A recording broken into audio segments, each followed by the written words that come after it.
भारत माता की भारत माता की మేడిపూర్ మల్లేశ్వర్ గారిని మాట్లాడవలసిందిగా కోరుచున్నాను.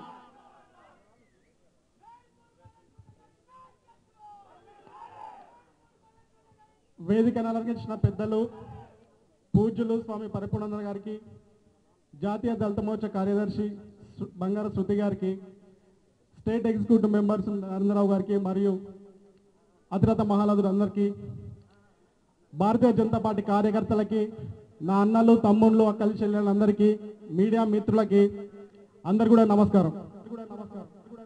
అచ్చంపేట చరిత్రలో ఓ నూతన అధ్యాయం ఈ సభ.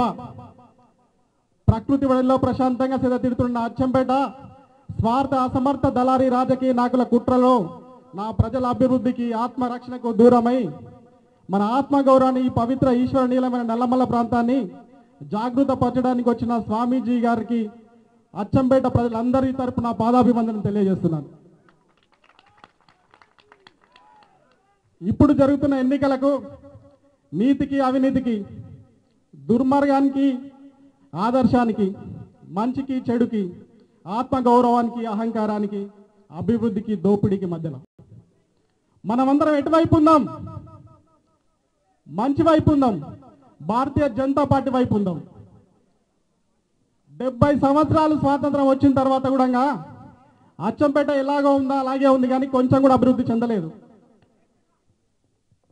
ఇన్ని సంవత్సరాల సుదీర్ఘ పోరాటంలో తెలంగాణ వచ్చిన తర్వాత ఏమైనా బాగుపడతాన ఉద్దేశంతో పరాయి ప్రాంతమైన గువ్వల బాలరాజును ఆదరించి ఎమ్మెల్యేని చేస్తే మన పరిస్థితి ఏంటంటే పెనం మీద నుంచి పొయ్యిలో పడేట అయిపోయింది. అంతకుముందు ఉన్న కాంగ్రెస్ వాళ్ళది అభివృద్ధి లేక మన జీవితాలు ఇదైపోయినాయి, కానీ ఇతను వచ్చిన తర్వాత ఆ అభివృద్ధి లేదు. లాస్ట్కు మన ఆత్మగౌరవమే చంపుకొని బతకాల్సిన దుస్థితికి చేరాం మనం. ఈ పరిస్థితి నుంచి బయటపడాలి అందరం. అధికారులని తన అహంకారపూరితమైన మాటలతో ఎంత చిత్రహింస పెట్టిండో, ప్రజల్ని నిరంకుశ పాలన ఎంత అణచివేత గురి చేసిండో ఒక్కసారి ఆలోచించండి.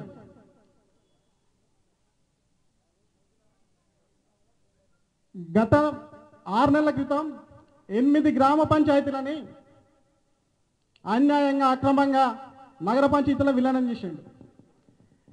ఎందుకు ఇట్లా చేసారు? ప్రజలకు ఇబ్బంది కదా, గ్రామ ప్రజలు నష్టపోతారని చెప్పి మేము అడిగితే అచ్చంపేటను అభివృద్ధి చేస్తా అని చెప్పిండు, సుందరీకరణ చేస్తానడు.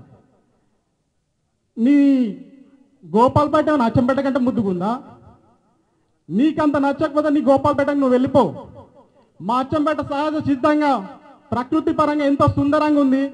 సహజ సిద్ధమైన ఏర్పడ్డ ఈ అడవులని, ఇక్కడ ఉన్న పుణ్యక్షేత్రాలను చూడడానికి ప్రపంచవ్యాప్తంగా ఎంతో భక్తులు వస్తారు. నువ్వు కొత్తగా నా అచ్చంపేట అభివృద్ధి చేయాల్సిందేం లేదు, నీకంత చిత్తశుద్ధి కూడా ఏం లేదు. పైసల కోసమే ఆరాటం తప్పిస్తే ఇక్కడ ప్రజల సంక్షేమం కోసమో లేకపోతే అభివృద్ధి కోసమో ఏ రోజు కూడా చిత్తశుద్ధితో చేసిన పని లేదు. నిన్న మొన్న ఉల్పర రిజర్వాయర్ నిర్వాసితులకు నష్టపరిహారం ఇవ్వకుండానే దౌర్జన్యంగా అక్కడ పనులు స్టార్ట్ చేసిర్రు. చివరకు రైతులు అడ్డుకుంటే వాళ్ళ కాళ్ళు పట్టుకున్నాడు. ఎందుకు? పైసల కోసం. పైసలు దక్కాలంటే పోయి ఇంకేదైనా వ్యాపారం చేసుకో, కానీ ఇక్కడి ప్రాంతాల ఆత్మగౌరవాన్ని దెబ్బతీసి వ్యాపారం చేసి సంపాదించుకుంటానంటే ఇక్కడ ఎదిరించడానికి చిన్న పిల్లల నుంచి ముసలి వాళ్ళ వరకు కూడా నిన్ను ఎదిరించి ఈసారి ఓటం పాలు చేసి నీ ఊరికి నిన్ను పంపించడానికి ప్రతి ఒక్కరు కూడా సిద్ధంగా ఉన్నారని చెప్పేసి తెలియజేస్తున్నారు.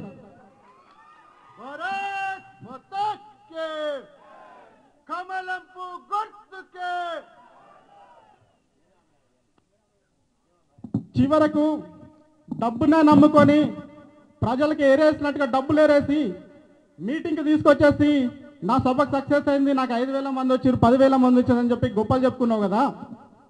నేను ఇక్కడ సవాల్ చేస్తున్నా, ఒక్క గ్రామ్ చికెన్ పెట్టకుండా, ఒక్క మిల్లీలీటర్ మందు వేయకుండా, ఒక్క రూపాయి వేయకుండా ఇప్పుడు వచ్చిన జనంలో 10% నువ్వు తీసుకురా, నేను రాజకీయాల నుంచి తప్పుకుంటా.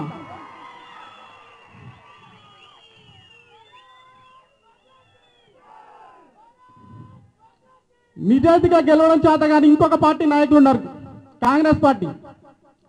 వాళ్ళ పేరు అబద్ధం, వాళ్ళ ఊరు అబద్ధం, వాళ్ళ శాస్త్రాల అబద్ధం, వాళ్ళ బ్రతికే ఓ అవినీతిమయం, ఓ కుట్రలు కుతంత్రాలతో నిల్చుకొని రాజకీయాలు చేసే రకాల వాళ్ళు.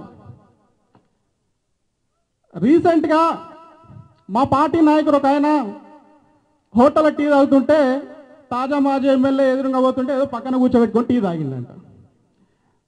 ఆ ఫోటోను అడ్డు పెట్టుకొని బ్యాంక్ అకౌంట్ లేనివాడు, బ్యాంక్ అకౌంట్లు ఉన్న దాంట్లో రూపాయలు లేని బ్యాలెన్స్ లేనివాడు కూడా ప్రతి ఒక్కరికి ఎఫ్బీల అకౌంట్ అయిపోయింది. ఓ దాని మీద చెలరైపోయారు. ఇక ఈడ బాధ్యత న్యూట్రల్ చేసిర్రు వాళ్ళతో మాట్లాడుకొని చెప్పేసి. అరే ఎవరి గురించి మాట్లాడుతుర్రా మీరు? భారతీయ జనతా పార్టీ ఏందో చరిత్ర ఏందో ఒకసారి తెలుసుకొని మాట్లాడండి. మీలాగా డబ్బును నమ్ముకొని కుట్టిల రాజకీయాలు చేసి చెప్పుకోవడానికి ఏమీ లేదు. ఆయన 4 సంవత్సరాలు పోటీ చేస్తే నక్సలైట్ల ప్రాబల్యంతో మా కార్యకర్తలు పిట్టల్ని కలిసినట్టు కాలుస్తే జనం భయపడి నీ కోట్లిస్తే ఒకసారి గెలిచినావు. నువ్వా మా గురించి మాట్లాడేది? మొన్న మా గౌరవ ప్రధాని మోడీ గారు, నరేంద్ర మోడీ గారు మామనార్లో మీటింగ్ పెట్టి నాలుగు చిన్న కార్యకర్తను నేను ఒక ఎమ్మెల్యే టికెట్ తెచ్చి సగౌరవంగా వేదికపైకి కూర్చోబెట్టి ప్రజలకు పరిచయం చేసిండు. బట్ నీదంది, నీ పార్టీ చరిత్ర ఏంది? నువ్వు ఎమ్మెల్యే గెలిచినప్పుడు మన్మోహన్ సింగ్ గారు వచ్చేసి ఎంప్లాయ్మెంట్ గ్యారెంటీకి వినాయక మామనార్లో పెడితే వేదిక దగ్గరకు వస్తే ఎస్పీజీ మెడబట్టి కంటిరు నిన్ను నీ పార్టీ ఎమ్మెల్యేలని. అది రా నీ పార్టీ చరిత్ర, ఇది నా పార్టీ చరిత్ర. ఒక్కసారి మాట్లాడే ముందు, దుష్ప్రచారం చేసే ముందు ఆత్మసాక్షిగా నిజాయితీగా బతకం నేర్చుకొని చేయండి. అంతే తప్ప పిచ్చి పిచ్చి రూమర్స్ క్రియేట్ చేస్తే గెలిచే పరిస్థితి ఉండదు. ఈసారి ఓడిపోతే నీకు పర్మనెంట్గా నీ హాస్పిటల్ నువ్వు పని చేసుకోవాల్సి వస్తుంది, కాంపౌండర్ పక్కన, నర్సుల పక్కన. నువ్వు గెలిచిన ఒక్కసారికి నువ్వు చేసిన నీ ప్రాంతానికి అసలు నువ్వు మంచోని అయితే మాకు చరిత్ర ఎందుకు వస్తుంది? నీ కాలంలో తీసిన ఒకటే ఒక కాలంలో దాని అలైన్మెంట్ ఎక్కడుందో కూడా చూసేంత తీరిక లేకుండా నీ వ్యక్తిగత సుతాకాలకు ఎక్కడో కనుమరుగైపోతే ఆ రోజు ఒకవేళ రైట్ యాంగిల్లో ఇట్లా అలైన్మెంట్ ఇచ్చుంటే బల్మూరు మీదుగా రసూల్ చెరువు మీదంగా వస్తే ఈ 70% ఇవాళ సాగునీటి రంగంతో కలకాలాడేది. ఆ రోజు నిమిషం తిరగలేదు నీకు. నీదంతా ఎక్కడో బిజీ, ఏ 5 స్టార్ హోటల్లోనో లేకపోతే ఇంకెక్కడో. ఆ రోజు నువ్వు 1 నిమిషం టైం ఇచ్చుంటే ఇవాళ అచ్చంపేట చరిత్ర వేరేగా ఉండేది, పరాయి ఇంకో అవకాశం వచ్చేది కాదు. అందుకే నేను చెప్తున్నాను, నాకు ఒక్క అవకాశం ఇవ్వండి. ఇద్దరు చూసిరు కదా, నాణ్యానికి ఒకటి బొమ్మ, ఒకటి బొరుసు. ఒకటికేమో అభివృద్ధి చేతగా, సంక్షేమం చేతగా, అసలు అధికారం నిర్వహించడానికి చేత కాదైతే ఇంకోడు మరీను వాడు అసలు ఇక ప్రజలతో మాట్లాడడంలో పనికిరాడు. ఇట్లాంటి వాళ్ళని చూసిరు కదా, మీ కన్న బిడ్డగా అడుగుతున్నాడు అందరినీ. నాకు ఒక్క అవకాశం ఇవ్వండి, ఈ నియోజకవర్గాన్ని కన్న తల్లిలా చూసుకుంటాను. ప్రతి ఒక్కరిని కూడా నా సొంత తల్లిలాగా, నా ఊరులాగా, నా ఇల్లులాగా చూసుకుంటాను. 24 గంటలు మీకు అందుబాటులో ఉంటాను. అభివృద్ధి అంటే ఏందో నేను చూపిస్తాను. నమ్మి నాకు ఒక అవకాశం ఇవ్వండి. ప్రతి ఒక్కరిని తల్లిలాగా గౌరవిస్తాను. నా ప్రాంతాన్ని సొంత ఇల్లులాగా, సొంత తల్లిలాగా గౌరవిస్తాను. మీకు సేవకునిగా ఉంటాను తప్పిస్తే ప్రతినిధిగా ఉండను. నన్ను నమ్మి ఒకసారి నా పార్టీ చరిత్ర చూసి, నా పార్టీకి ఉన్న ఇమేజ్ని చూసి ఒకసారి కమల పువ్వు గుర్తు కొట్టేసి బీజేపీని గెలిపించండి. మీకు 24 గంటలు సేవ చేసుకునే అదృష్టాన్ని ఇస్తారని చెప్పేసి భగవంతుని సాక్షిగా, పూజ్య స్వామీజీ సాక్షిగా ప్రమాణం చేసి చెప్తున్నాను. ఈ సభకి ఇంత విజయవంతంగా వచ్చిన ప్రతి ఒక్కరు కూడా పేరు పేరున ధన్యవాదాలు తెలియజేస్తున్నాను.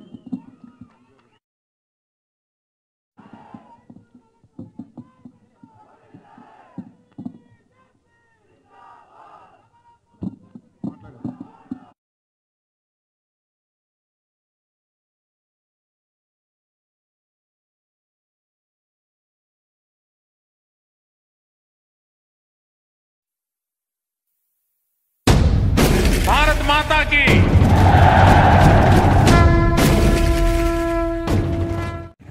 మీరందరూ ఆలోచించండి. అదే భారతీయ జనతా పార్టీ ఎవరికి మాట ఇవ్వలేదు. ఎక్కడో కుగ్రామంలో బ్రతుకుతున్నటువంటి ఒక దళిత కుటుంబంలో సామాన్యుడిగా ఉంటున్నటువంటి రామ్నాథ్ కోవింద్ గారిని తీసుకెళ్లి భారతదేశానికి రాష్ట్రపతిగా కూర్చోబెట్టింది భారతీయ జనతా పార్టీ. ఒక దళితుణ్ణి ఒక గొప్ప దేశానికి నేతగా రాష్ట్రపతిగా కూర్చోబెట్టింది భారతీయ జనతా పార్టీ కదా.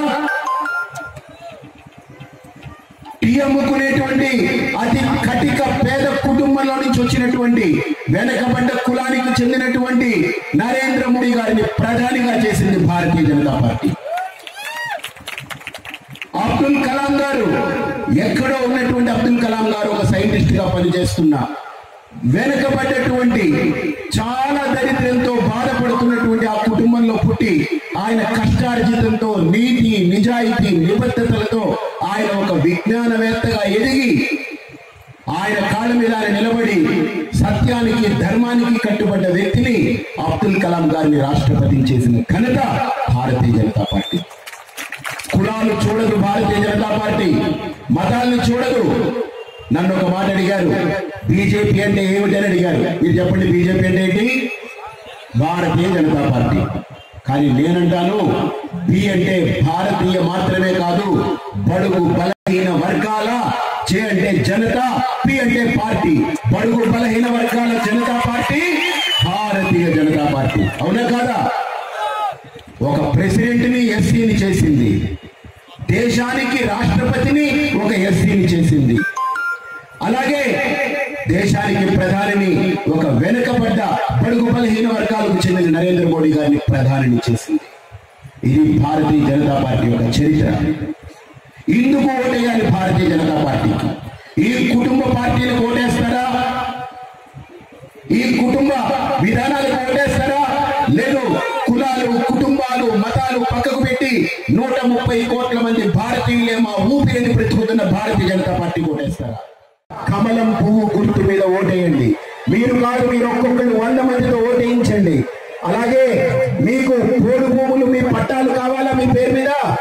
చూడండి, తాండావాసులందరూ చేతులెత్తండి.